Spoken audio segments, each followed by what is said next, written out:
Hi everyone, welcome to Let's Draw number 13. I hope I have enough charge on my phone to get through this.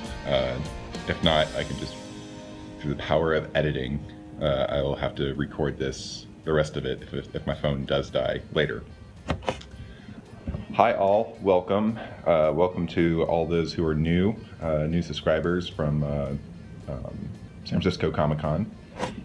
Thank you so much for subscribing. And for those of you who stumbled upon my channel and haven't subscribed yet, please do that. It helps me out a lot. I'm trying to figure out if I want to talk about San Francisco Comic-Con first or talk about comics update. Let's do the comics update first. Right now, I finished up, I only had one commission that carried over from San Francisco Comic-Con, which just happened over Labor Day weekend. And so that's done. I have one more commission that's it's a label for a cider that I'm trying to wrap up, and right now we're just like stuck on the logo. But yeah, once that's done, that'll be it for commissions for a while. I'm not accepting any commissions, I guess, outside of the convention. So yeah, if you want a commission from me, you have to catch me while at one of the conventions I'll be attending next year. I'm pretty much done this year for conventions. Okay, so you're going to be picking up a lot of background noise because my wife and I adopted 2 cats, and they have finally become accustomed to their surroundings, and they love to play and they run back and forth. So you're going to hear a lot. You might pick up, I don't know, I'm going to hear a lot. I don't know if you're going to pick it up on the mic though. With them just streaking back and forth. It's early in the morning, so I usually wake up, I feed them, and then they go into play mode. But thankfully, they mostly leave me alone to work in the morning, and they just are self-entertaining. That's the benefit of getting 2 cats, I've learned. So going through and trying to do this right, for me, it's the second time around after the passing of my first cat. So yeah, okay. Well, that was cat tangent. So back to the commissions. I'm done with commissions. I removed any mentions of commissions on my website. Well, I removed it from the store. I think I might not have removed it from other pages saying get a commission, so I have to go through and do that on the website. Let's see. But yes, so those are commissions. I just want to clear my slate, so I can just focus on getting ready for next year. There's a few things that I want to do differently with conventions. For one, more importantly, attending more. I'm going to be telling you all in detail at a later date, because at the moment, my patrons on Patreon, they have priority over everyone else about knowing any new updates. So I have to go tell them first, which is my pleasure to do, because they're supporting me, and thank you all so much if you are a patron. And so yeah, they'll get to know what I'm doing first next year. And but I can say, so yeah, clearing commissions, so I can just focus back up on writing. And so like that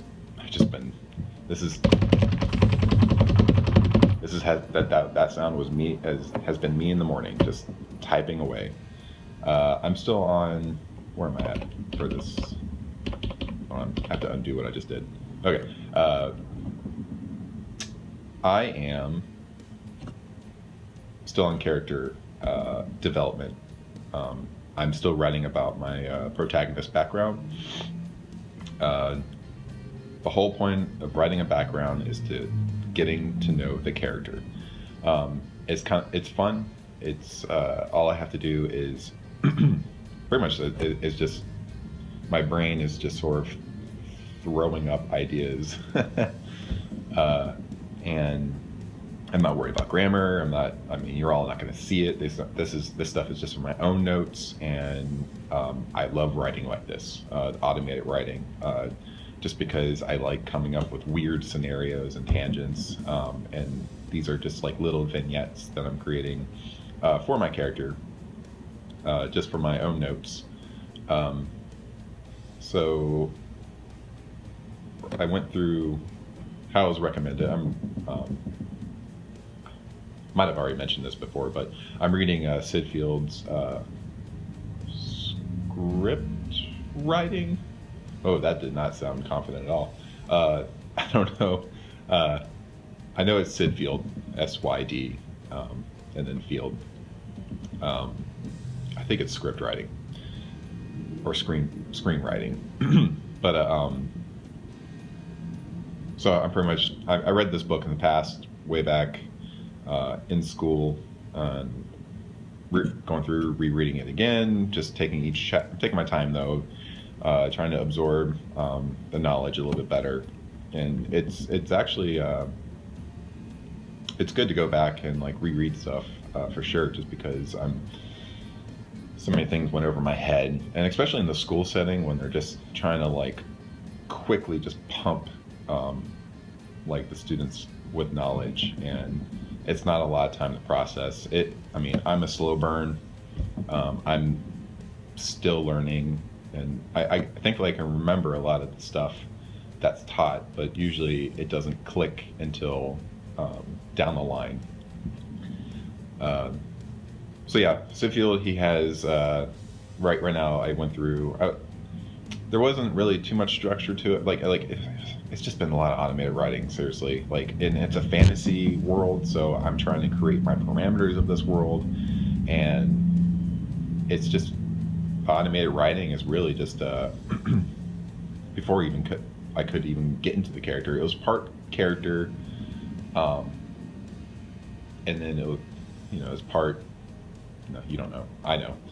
It's part character and part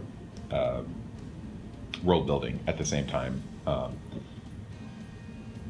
At first, and now I'm moving on to I've gotten a little bit better handle of the world. So now I'm actually able to, that's sort of freed up my brain a little bit to be able to focus on character right now.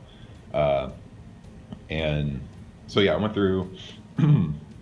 Going through right now and taking this character's life in 10-year chunks. So you're supposed to go from the first, so year 1 through 10, and then do a breakdown, and then now it's 11 through 20. I finished wrapping that up, and now my character still feels a little flat to me, so I'm trying to what I'm trying to go through, what experiences most people have, in their life, and what shapes us, and I'm sort of just asking myself questions, and now I'm going back through and creating these little vignettes and scenarios and trying to figure out how this character would react under those situations. And yeah, once I figure this all out, these are from my own notes, and it's all about getting to know the character. So it'll make my life easier when I actually do. This is all the back stuff. So once I get to the current point in this character's life where the story begins, I'll know this character, and I'll be able to throw scenarios at him, and he'll be able to act accordingly. Of course, it's not set in stone, so I'll probably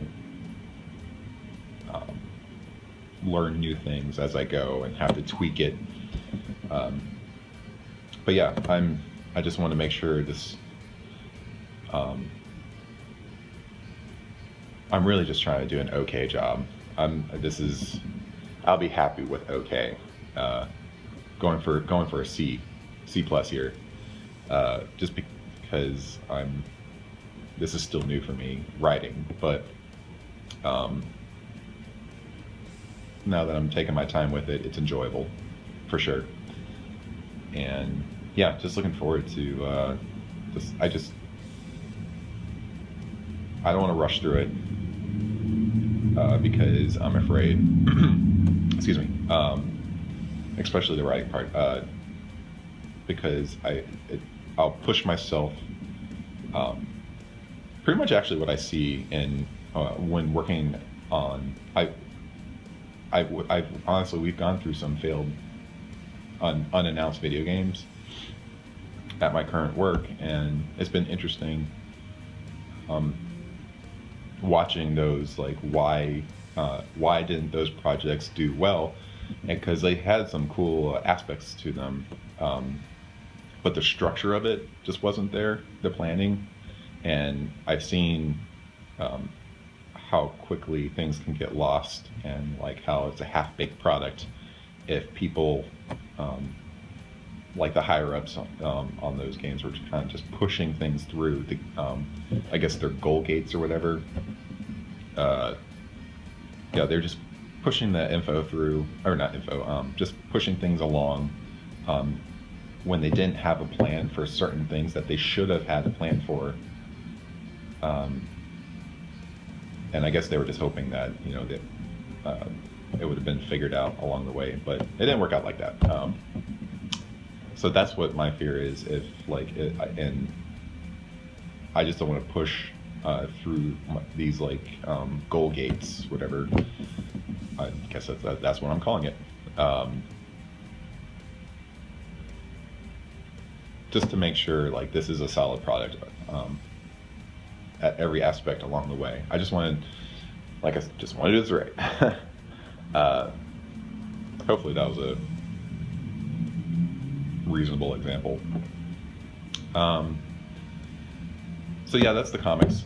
Just been typing away, just been waking up, typing. It's honestly the only time I can really type well. There is a 2-hour window I noticed every morning where I can just go. It's just typing, and it's constructive typing. And then after that, my brain gets tired of typing, which is good because I have to go to work, or if it's on the weekend, I have other aspects like these lecture draws that I need to work on. So whenever you all you should have multiple projects going at once, just so when like sometimes sometimes you can force things, sometimes it's better not to force things. I don't want to force writing because I don't want to have bad writing, because like I don't want to create bad writing from me becoming tired of writing.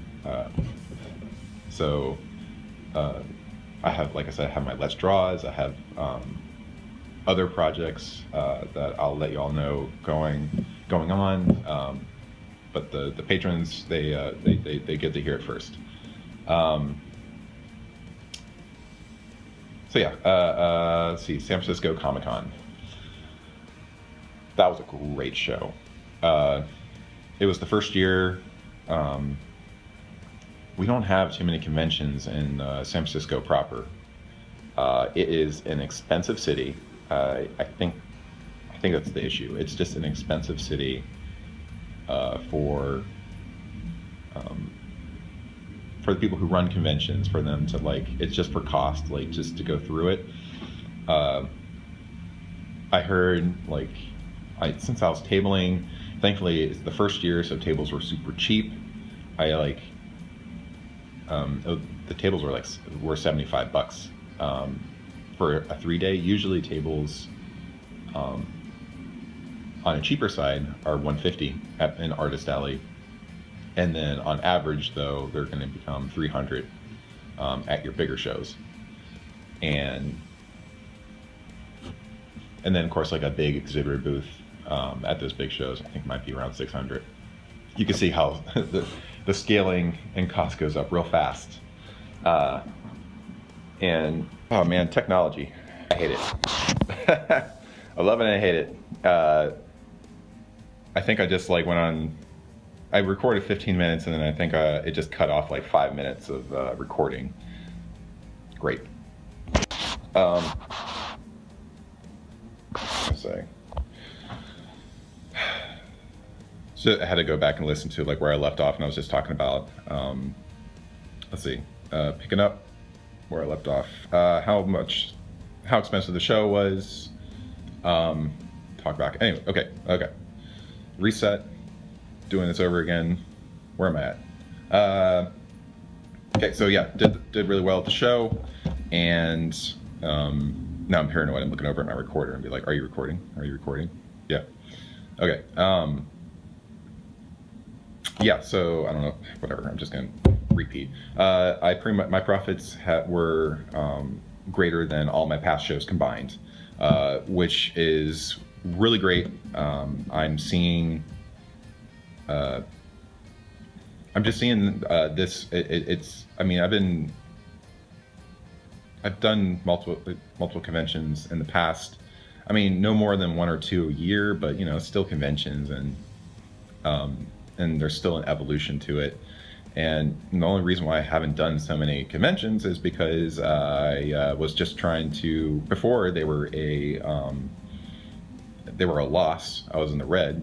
I wasn't making money, and then the last year or two, I've been actually able to cover my table costs. And this past show, I don't know if it's just a fluke, but I hope not, because I'm planning to, whatever. Nope. I can't say what I'm doing because that's for the patrons first. So yeah, hopefully it's not a fluke. And it was. I will say there was things that I noticed that I did that I hadn't done in the past, and also just how the setup of the show. So yeah, let me go ahead and like hop into it. For one, the show was small, so I didn't have a lot of people to compete with. Artists, I mean, it was a good turnout for like Artist Alley, and Artist Alley was like the center of the convention. And when you go to larger shows, the Artist Alley is large enough that it needs to have multiple rows. And if you can imagine that, multiple rows, if you've been to an Artist Alley, multiple rows of artists that you have to sort of zigzag and snake your way through to see all of them. And, sometimes people are coming and they don't know what to expect. And they might miss artists, or they just don't. They just stick to the perimeter. They don't feel like going through Artist Alley. So the Artist Alley for here was just there was not enough artists for rows, like to have that row issue. We were just part of the center, and so people, and there was large aisles. Like it was the main way, I don't want to say main street, the flow of the convention to get around. Like those were the biggest aisles for people to get to point A to point B in the convention. So they were passing by. There was a heavy flow of people always going by the artist booths, and so that's one, large amount of traffic. Two is I guess I'm standing out, I have like an attractive enough booth now. Like a lot of people, like a couple of people said they like my banner because it's different, I guess, and it being different because it's black and white. If you see my booths or images of my booth, have a lot of, like, I don't work in color, so it's just a lot of black and white, so I can pop out sometimes. Another big help was having a booth all to myself. I've shared a booth in the past, just because it was to keep costs down, and that's just what I had to do. Like I said, to keep costs down.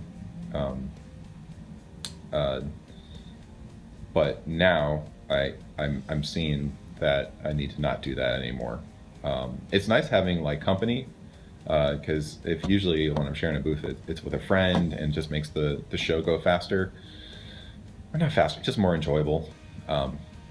Usually I was there by myself a couple days, and thankfully my wife came out Saturday and hung out with me all day, so that was a little bit easier that day, for sure. But the other 2 days, like, I was just by myself, so it can get boring. If I don't have commissions to work on. Okay, yeah. So having a booth all to myself, because in the past, like sharing with someone, especially like the last couple conventions, I was sharing with a friend, and he has finished comics. I'll just say it's Brian Hess, and he has a comic out called Awake. Really cool, nice. It's like it's a fun story, great for all ages, and great art. So yeah, if you want to check out his work, I'm sure he'll appreciate it. But yeah, I was with Brian, and for a lot of these past conventions, and people would get confused by like they thought we were representing one company or like one entity, and they look at my work, it's black and white, and they just assume like, oh, this is the beginning of the process, and then they like look over at Brian's work and they see he has fully colored finished work. He's got comics, he's got books to sell, and so like they just thought I was the beginning of the process, or they just easily got distracted by like actually colored finished work. So he would do well, and then I would suffer. So having a booth all to myself, I was able to sell more product or get more eyes. Some of you all who went through and picked up my card, I'm advertising this YouTube channel, and I saw a spike in people subscribing after that show. So again, thank you all for subscribing, checking me out. So yeah, having a full table to myself. Other than that, I guess just like I said, getting good enough. A lot of times with these shows, if you don't do commissions, you're missing out on like a big revenue source. I make most of my money through commissions at shows, and then of course it's great selling products, like just because that's already pre-made work. I don't have to put any more effort into it. But yeah, I guess that also made me stand out because I was doing commissions and I was inking, and people are interested in that. And I'll talk to you all later about my plans for that at shows. I'm trying to evolve and just trying to tweak every year, trying to tweak the process to make it a more enjoyable experience for me and for those of you who come to the booth. But yeah, like I said, the two people on my side, they weren't doing commissions. They were just pushing their work. I don't know. I can't remember if either one of them were artists or not, or they work digitally. And so the benefit of having strong roots in traditional, I'm like, it's like, let's do this. I'll make the art right now. Of course, only one of them carried over, and I just am about to mail that off this morning. This woman's commission. So yeah, it's great, and I hope to recreate that success. And it might, just like I said, been a fluke, or just a window to what could happen when a show goes well. And so I have to I guess I have to sort of manage some of that luck. Yay, still recording. What's going on in my life personally? Like I said, cats. We've been, I guess they're in week 4 right now, 4 or 5 of us adopting them. and we were unsure at first how it would go because they had cats needed to. There was definitely a warm-up time that they needed to get used to, and but they own the place now, and there's two of them, which means they bother each other and not us if they need attention. Especially since we're in a large studio apartment, with nice wood floors, we can't lock them out like when we sleep and stuff. So we've trained them to not get in the bed with us, just to make sure that we have quality sleep. Of course, their workaround to disturbing us in the middle of the night is if we don't get them worked, we have to play with them before we go to bed, because if we don't, they'll have too much energy and they'll just start running around on their own, and it just sounds like it's just galloping cats just running through the apartment back and forth. They'll do that sometimes as we're going to bed, and then they'll get tired on their own, and then they'll go to bed, and then thankfully I wake up early, and not unfortunately for Susan doesn't. My wife doesn't, and she so she has to hear me talk right now, and also galloping cats whenever they feel like playing. Thankfully, usually at this time, they go to sleep. My computer no, don't go to sleep, computer. My computer went to sleep. Come on, there we go. You have my notes. Come back to me. This was kind of more of a warm-up to get back into the groove of things. It's an okay image. Mountain climbers, sure, why not? I wanted to do a snow scene. I will say it was when it was done, I had some struggle with the foreshortening. Still some foreshortening things. Sometimes I have to get away from it, come back, and be like, yep, that's what I did wrong. But in order to make progress, and I have I don't have much time, so it's like I kind of have to, if I screw up a drawing for one of these Let's Draws, hopefully it's a learning process for you all of okay, don't do that. And just also shows that you win some, you lose some, and it's not to be too precious with it. Oh, right.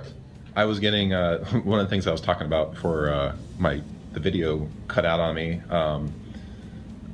For those of you who are artists and were thinking about getting into the convention circuit, but have anxiety, go ahead and do it. You're probably going to get you'll have anxiety up to the show, and then you'll get to the show and you realize, oh, this is actually quite fun, and you'll get an adrenaline rush from your first show. I don't know, I think I've been to 9 or 10 shows at this point, so that adrenaline rush doesn't happen anymore. But I will say, if you're worried about failing, I've actually had a couple of my first shows, I've botched some commissions, and you see people walk away kind of it's not what I expected, because it's drawing on the spot is definitely different from as opposed to me working at my desk at home, where I can just take as long as I wanted. But that's just that's par for the course with conventions, and I would go ahead and just get in the groove of going to conventions, because there's a lot of things that you'll learn along the way, about setting up your booth, how to interact with people. There's a big learning curve. So yeah, I would go to a small convention, something that's not too expensive. It's harder to find the smaller ones. Usually those don't pop up until I go to the bigger conventions, and then probably an owner or someone affiliated with the smaller conventions, they'll go through and grab all the artists' business cards, and then I'll get an email later saying like, oh, please come to my so-and-so convention. There's actually a couple conventions that contacted me that I was not aware that existed in the Bay Area that I'll talk about later. So yeah, go ahead and get used to going to conventions if you are an artist, because it's a great revenue source. It's super fun. You get great contacts. It's great to talk to fans of your work. And what else? And you won't get, if you're worried about people who are angry, like it's like, oh, what happens if they don't like my work?